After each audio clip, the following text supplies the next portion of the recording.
Bismillahirrahmanirrahim. Assalamualaikum warahmatullahi wabarakatuh. Kembali lagi dalam konten pendidikan. Pada kesempatan ini, izinkan saya melakukan refleksi pendidikan yang memerdekakan. Di sini saya Andi Ridwan, SPDI, guru penggerak SMP Negeri 7 Tual, calon pengajar praktik angkatan 8 Kota Tual. Pemikiran apa yang harus ditanamkan? Pemikiran yang harus ditanamkan bahwa pendidikan yang memerdekakan berasal dari pemikiran Ki Hajar Dewantara bahwa anak-anak harus bebas dan merdeka. Anak-anak belajar mandiri, tidak bergantung kepada orang lain, belajar tanpa paksaan, merdeka dalam mencapai tujuan pembelajaran.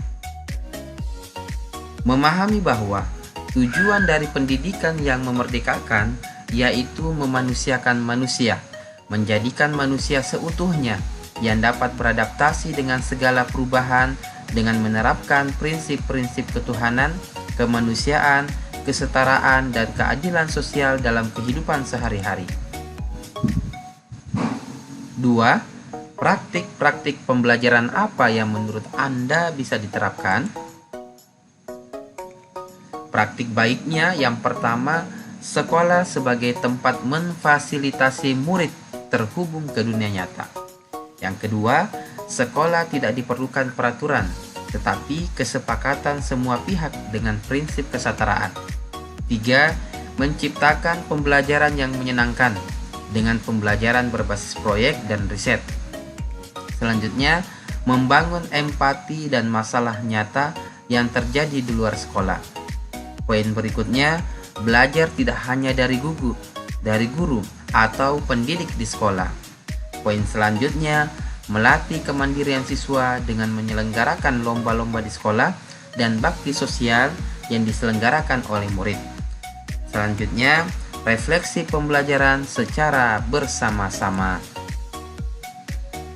Praktik pembelajaran apa yang perlu dihilangkan? Praktik pembelajaran yang perlu dihilangkan, yang pertama, memberikan pembelajaran murid dalam keadaan terpaksa dan suasana tidak nyaman. Selanjutnya, pembelajaran dengan metode yang konvensional yang dapat membuat murid jenuh dan membosankan. Yang terakhir, tidak adanya perhatian kepada siswa yang memiliki kebutuhan belajar yang berbeda-beda. Selanjutnya, pembelajaran yang perlu dihilangkan, praktik pembelajaran yang perlu dihilangkan, yaitu pembelajaran dengan menggunakan kekerasan dan hukuman, dan sumber belajar hanya dari guru, sehingga murid tidak bebas dan merdeka dalam belajar. Potensi apa yang bisa mendukung penerapan prinsip pendidikan yang memerdekakan? Potensi yang mendukung dalam pendidikan yang memerdekakan. Yang pertama, potensi sumber daya manusia, yaitu dari tenaga pendidik yang mampu menerapkan pembelajaran dengan tanpa paksaan, menyenangkan, dan disukai oleh murid. Yang kedua, potensi sarana dan prasarana sekolah dalam memenuhi kebutuhan belajar murid. Yang ketiga, potensi keterlibatan semua stakeholder dalam mendukung program sekolah yang berdampak kepada murid. Yang terakhir, potensi lingkungan sekolah yang memberikan suasana belajar yang nyaman, aman, dan damai. Tantangan apa saja yang dihadapi? Tantangan yang dihadapi yang pertama, guru atau pendidik harus memiliki kemauan untuk belajar dan berkembang sesuai dengan perkembangan belajar anak-anak berdasarkan kodrat alam dan kodrat zaman.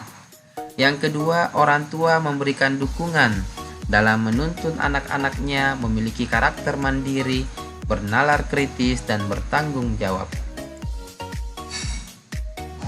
Langkah pertama apa yang harus dilakukan? Yaitu konsisten menerapkan pembelajaran yang berpihak kepada murid.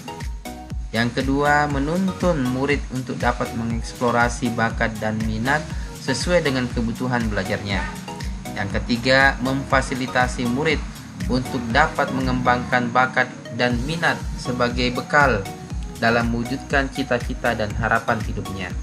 Yang terakhir, membangun komunikasi secara emosional dan refleksi pembelajaran secara bersama-sama. Demikian dari saya, semoga bermanfaat. Salam sehat dan bahagia. Wassalamualaikum warahmatullahi wabarakatuh.